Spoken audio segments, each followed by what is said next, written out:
Je vous souhaite la bienvenue dans votre podcast Fais-nous sous ice. Fais-nous sous ice, c'est un espace sûr, un endroit pour parler sans être jugé, un podcast pour briser le silence, pour raconter ce qu'on vit quand on aime quelqu'un qui se détruit avec l'ice. Je ne suis pas psychologue, je ne suis pas gendarme, je ne suis pas non plus médecin, mais je crois au pouvoir de la parole. Je crois aux histoires vraies, dites avec sincérité, et je crois qu'on peut aider des gens juste en partageant ce qu'on vit. Je m'appelle Avéry et je suis heureuse d'être votre hôte pour ces discussions et ces échanges à cœurs ouverts. Yorana, Yorana, Viri. alors merci d'avoir accepté déjà de partager ton témoignage et puis ton histoire. Ben, merci déjà, Viri, de m'avoir contacté pour pouvoir parler de ça. Alors moi, j'ai pas honte de dire qui je suis. Donc, je suis Veihiri et je suis la sœur d'un jeune homme de 38 ans. Donc, mon frère, je ne donnerai pas son nom pour le préserver lui, qui a été consommateur de ice. Et moi, ça fait 15 ans que je vis avec la ice dans ma famille. Merci pour cette présentation. Et par rapport à ton frère, est-ce que tu as vu les choses arriver? Est-ce qu'il te l'a dit? Est-ce que tu as découvert? Comment est-ce que ça s'est passé? Alors, mon frère, ce que je savais déjà, c'est qu'il était dans le PACA. Donc, bon, déjà le PACA, consommation de PACA. Ça, c'était clair et net, quoi. Je le voyais sous effet du PACA, je voyais aussi ses collègues qui venaient à la maison et tout, donc bon, c'était caché, mais bon, si tu réfléchis un peu, tu peux vite comprendre que c'est ça.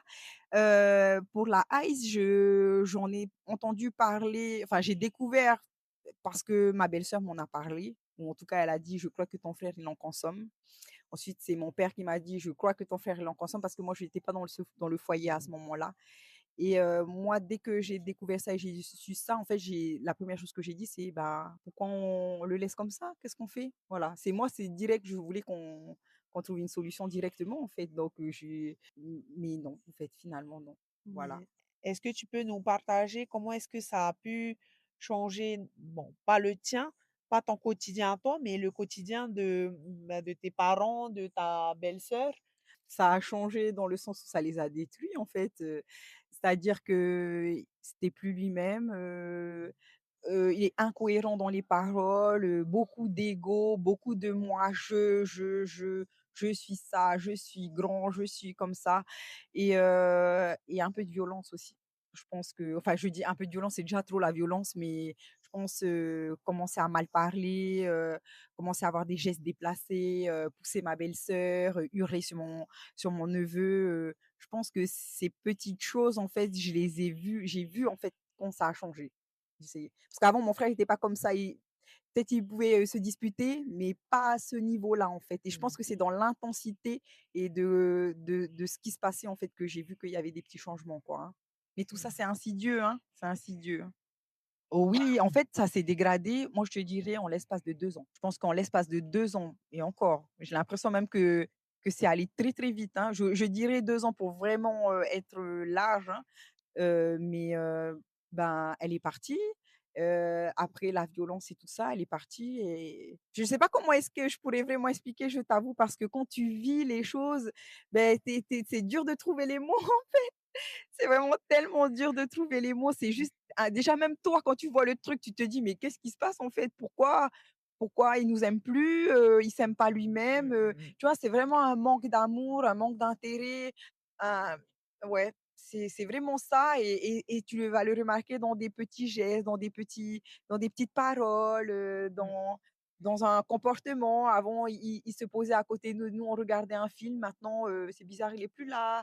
Tu vois? C'est vraiment des petites choses comme ça du quotidien, des petites attentions, en fait, du Mmh. quotidien qui changent tout jusqu'à basculer, en fait, dans l'enfer, c'est-à-dire, ouais, la violence, la distance, l'ego, voilà.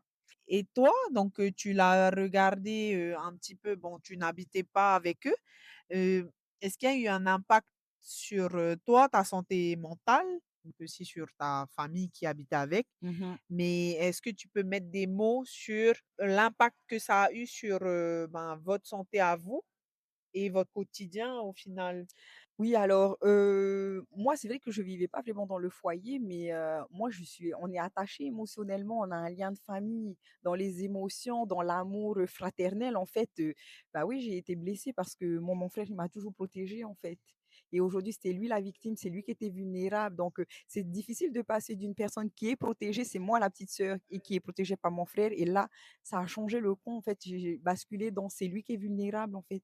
C'est lui la victime, c'est lui qui souffre et tout donc ouais, forcément, même si j'habitais pas avec lui, ouais, impact, sur les émotions, c'est clair. Après, ben, émotionnellement encore par rapport à mes parents, parce que mes parents, je les ai vus démunis. Quand je parlais de ça avec eux, ben, beaucoup de honte, beaucoup, Mmh. beaucoup, beaucoup de honte. On avait honte, pourtant on n'avait rien fait, hein, c'est ce que je disais à mes parents, on n'a rien fait et même si eux, en tant que parents, ils n'ont pas forcément pu faire tout ce qu'ils auraient voulu, ils ont fait ce qu'ils pouvaient avec ce qu'ils avaient. Ils ont fait ce qu'ils pouvaient avec ce qu'ils avaient. En aucun cas, en fait, ils devaient se sentir coupables des choix et des décisions que mon frère, il avait pris alors qu'il était majeur. Et je pense que ce que mes parents, ils ont pas compris, en fait, c'était qu'à ce moment-là, il fallait dénoncer mon frère Mmh. et pour le sauver, en fait. Je sais qu'ils avaient peur, hein, ils avaient peur de parler parce qu'ils avaient peur qu'on enferme mon frère parce qu'à je pense qu'il y a 15 ans de ça, en fait, il y avait pas vraiment de prévention. Mmh. En fait, on les attrapait, on les mettait en prison. En fait, c'était soit la prison, soit l'hôpital psychiatrique, en fait, soit le cimetière. C'était ça les 3 options, en fait. Donc je pense que mes parents, ils voulaient pas voir mon frère ni en prison, ni en hôpital psychiatrique, ni dans un cercueil. Donc ben, ils sont restés comme ça à rien faire et en fait, gros impact, émotionnellement et beh, du coup sur notre dynamique familiale, en fait. Mmh. Voilà. Après moi, j'ai pas forcément vu financièrement comment ça a changé. Peut-être, mon frère avec sa femme à ce moment-là. Mais moi, ce que j'ai vu, c'est que mon frère, il a sorti, 2 000 000 cash d'un coup pour pouvoir construire une maison. Donc là, j'ai vu qu'effectivement, il y avait aussi un impact, financier, quoi, hein. Mmh, mmh, Donc mmh, mmh. voilà. Donc est-ce que à ce moment-là, vous vous sentez seul? Ah oui, ah mais tellement, tellement démunie, je te dis tellement démunie, tu comprends pas qu'est-ce qui se passe, il y a personne qui parle de ça, il y a pas de prévention à la télé, à l'école, moi j'ai jamais entendu parler d'AIS.